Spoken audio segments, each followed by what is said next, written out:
औज़ुबिल्लाहिमिनश्शैतानिर्रजीम बिस्मिल्लाहिर्रहमानिर्रहीम। अस्सलामु अलैकुम वरहमतुल्लाहि वबरकातुहू। मेरे भाइयों, एक जादू का ऐसा अमल है जो अक्सर औक़ात ये मामला ये लोगों के साथ ये पेश आता है कि उनके घर के कपड़ों को कट लगते हैं। घर के अंदर जो पहनने वाले बहनों के और भाइयों के जो कपड़े होते हैं उनको कट लग जाते हैं। और बाज़ औक़ात तो बेचारे पेशेंट्स हमें ये कहते हैं कि घर के अंदर हमारा एक भी जोड़ा सलामत नहीं है जिसके ऊपर कट ना लगे हों, कि कोई एक भी जोड़ा घर का ऐसा नहीं सलामत मेरे पास। बाज़ औक़ात बेचारे भाई हज़रात बताते हैं कि हमने कपड़े सिलवाने ही बंद कर दिए, कि जो कपड़ा नया सिलवाते हैं जब सिल के आता है हम लोग इसके ऊपर कट लग जाते हैं। मेरे भाई, ये क्यों ये मामला पेश आता है, ये वजह क्या होती है इसके पीछे कुछ वजूहात जो हैं अल्लाह के फजल से हम वो भी बताते हैं। ये क्यों जादूगर हज़रात करते हैं, ये क्यों किया जाता है ये अमल, और इसका इलाज क्या है, इससे बचना कैसे है आपने। सबसे पहला काम मेरे भाइयों, ये जो जादूगर हज़रात होते हैं ये जादू जब भी करते हैं, जादू करने के बहुत सारे तरीके हैं। उनमें से एक तरीका ये है कि किसी के घर से जो पहना हुआ कपड़ा है उसको ये मंगवाते हैं और उसके ऊपर जादू करते हैं, क्योंकि वो जिस्म के साथ लगा होता है, जिस्म की खुशबू, जिस्म की स्मेल, जिस्म का पसीना उसके अंदर जज़ब हुआ होता है, वो उसके अंदर उसके जिस्म का असर होता है। फिर उसको ये जादू के लिए इस्तेमाल करते हैं और जिन्नात को सुंघाते हैं, दिखाते हैं, वो फिर उसके ऊपर आता है और उनको परेशान करता है। और ये सारे मामलात ये फिर अपना जो भी इनका असाइम होते हैं, इनके जो गंदे गलीज़ असाइम होते हैं ये उनको पूरा करते हैं अपने। मेरे भाइयों, अल्लाह के हुक्म से, अल्लाह के फजलो करम से इंशाअल्लाह अगर हम लोग सारे जो नबी सल्लल्लाहु अलैहि वसल्लम ने हमें तरीका ज़िंदगी गुजारने का बताया उसके ऊपर चलें तो इनके हर तरह के शर से अल्लाह के फजल से हम महफूज रहें।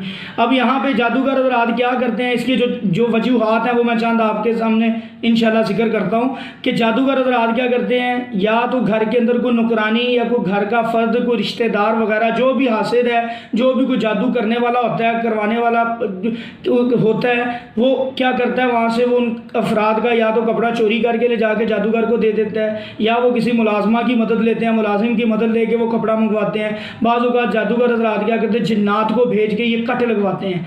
तो मुख्तलिफ़ कपड़ों के ऊपर कट लगवाते हैं। वो कपड़ा जो कट वाला होता है उसको ला के गुड़िया के अंदर, बाज़ औक़ात गुड़िया ले लेते हैं, पुतला बना लेते हैं, उसके ऊपर वो कपड़े को इस्तेमाल करके सुइयाँ लगाते हैं और वो उसके ऊपर जादू करते हैं। और इसी तरह जो कपड़े वो पहनता है, जितना जादू को इन्होंने ताकत देनी होती है, जितना इसको ताकतवर करना होता है, फिर वो ज़्यादा से ज़्यादा घर के ज़्यादा अफराद का या किसी एक बंदे को टारगेट किया होता है, उसके कपड़े को जो पहनने वाला कपड़ा होता है हर एक से वो कट लगवा के वो कपड़ा मंगवा के उसके अंदर इस्तेमाल करते हैं, उस पुतला बनाने के अंदर। और बाज़ औक़ात ये करते हैं। अब ये तो जादूगर इस कपड़े को मंगवा के इसका इस्तेमाल करता है जादू के लिए।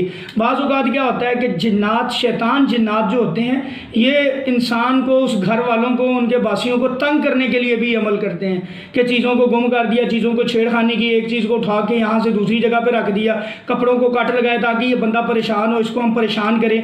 बाज़ औक़ात तंग करने के लिए शयातीन ये अमल करते हैं। तो मेरे भाइयों, इस चीज़ के अंदर हमने बचना कैसे है, इसका हमने अल्लाह के फजल से इलाज कैसे करना है।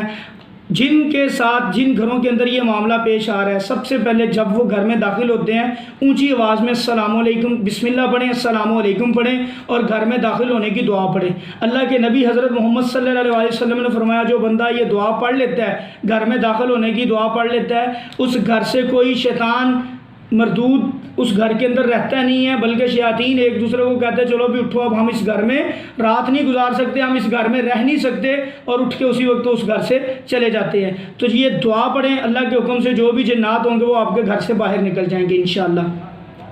दूसरा, जब भी आप नया कपड़ा ख़रीदते हैं तो नया कपड़ा ख़रीदने की दुआ पढ़ें, पहनने की दुआ पढ़ें। ख़रीद के जब सिलवा के आप उसको पहनते हैं तो उसकी आप दुआ पढ़ें। तो जो भाई देखता है दूसरा वो उसको दुआ दे, उस कपड़े की नबी सल्लल्लाहु अलैहि वसल्लम ने दुआ भी बताई कि कोई नया कपड़ा पहने तो मुसलमान बहन भाई दूसरा उसको दुआ भी दे, वो दुआ भी पढ़ें उसके ऊपर। ये सारी दुआएं हिस्नुल मुस्लिम के अंदर लिखी हुई हैं मेरे भाई। ये छोटी सी किताब है, इसको ख़रीदें और ये दुआएँ पढ़ें। अल्लाह के हुक्म से आपके उस कपड़े के ऊपर जिस पे आपने दुआ पढ़ के उसको पहना होगा, उसके ऊपर अल्लाह के हुक्म से अमल नहीं कर सकेगा, वो उसको उस काम के लिए इस्तेमाल नहीं कर सकेगा। मैं आपको अल्लाह की कसम ये बात बताता हूँ कि कोई बंदा जादू अगर किसी के ऊपर करता है, आप अगर वो पानी या वो खाना जिसके अंदर तावीज़ और जादू डाला हुआ है, मिलाया हुआ है, आप उसको बिस्मिल्लाह पढ़ के पी लेते हैं, अल्लाह के हुक्म से वो जादू आपके ऊपर असर ही नहीं करता। मेरे भाई अल्लाह के नाम के अंदर बड़ी बरकत है। जिस चीज़ के ऊपर अल्लाह का नाम ले लिया जाता है ना, वो चीज़ आपको नुकसान या शर नहीं पहुंचा सकती।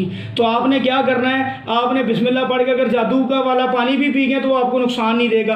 अक्सर औक़ात आप बाहर जाते हैं, रास्ते में दालें पड़ी होती हैं या गोश्त पड़ा होता है या कुछ चीज़ें फेंकी होती हैं, अगर आप लोग उधर से गुजर जाते हैं उसके ऊपर से और सुबह के असगार के अंदर हैं तो वो भी आपका नुकसान नहीं कर सकेंगे। अगर आप असगार के बगैर हैं, बाज़ औक़ात लानती जादूगर हज़रात क्या करते हैं कि वो जादू ज़दा, अगर उनके पास कोई मरीज़ आता है उसके ऊपर जादू आता है तो वो क्या करते हैं, उसका उतार उठा के ज़मीन पर रास्ते में फेंक देते हैं कि जो इसके ऊपर से गुजरेगा ये उतार, ये उसके ऊपर, ये मामला जो है उसके ऊपर चला जाएगा, ये बच जाएगा बंदा। तो भाई अगर आप असगार के अंदर होते हैं, आप ज़िक्र असगार के अंदर हो, दुआ पढ़ते हैं घर से बाहर निकलने की, तो आप इसके शर से भी बच जाते हैं। अब अगर वो जादूगर आपका कपड़ा मंगवाता है, आपने वो अल्लाह का वो मसनून ज़िक्र, नबी सल्लल्लाहु अलैहि वसल्लम का मसनून ज़िक्र जो है वो पढ़ के आप उस कपड़े को पहनते हैं, दुआ को पढ़ के पहनते, तो वो जादू के लिए भी इस्तेमाल नहीं हो सकती। ये काम लाजमी करें।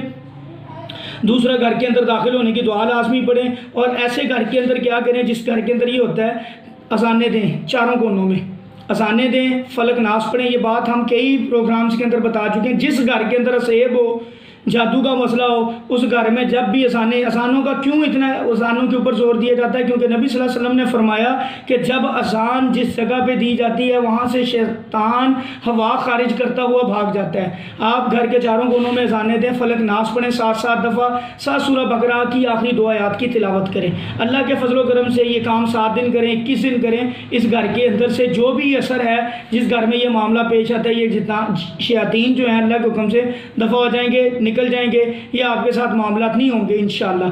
दूसरी चीज़ यह है कि जिस मरीज़ के कपड़े फटते हैं वो क्या करे, उसने एक पढ़ाई करनी है। एक तो वो अज़ानें सुने, जिस ख़ास मरीज़ के ये कपड़ों के साथ ये मामला पेश आता है, वो सूरह फातिहा 7 टाइम्स पढ़े डेली, आयतुल कुर्सी 7 टाइम्स पढ़े डेली, सूरह बकरा की आखिरी 2 आयात को 7 टाइम्स पढ़े, और ला इलाहा इल्लल्लाहु वहदहु ला शरीका लहु लहुल मुल्कु व लहुल हम्दु व हुवा अला कुल्ली शैइन क़दीर को 100 दफ़ा सुबह पढ़े, 100 दफ़ा शाम को पढ़े।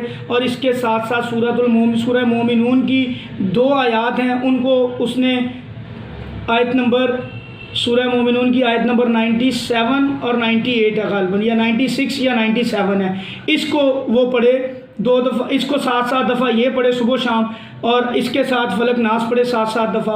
अल्लाह के हुक्म से इंशाअल्लाह ये मामला उसका ठीक हो जाएगा।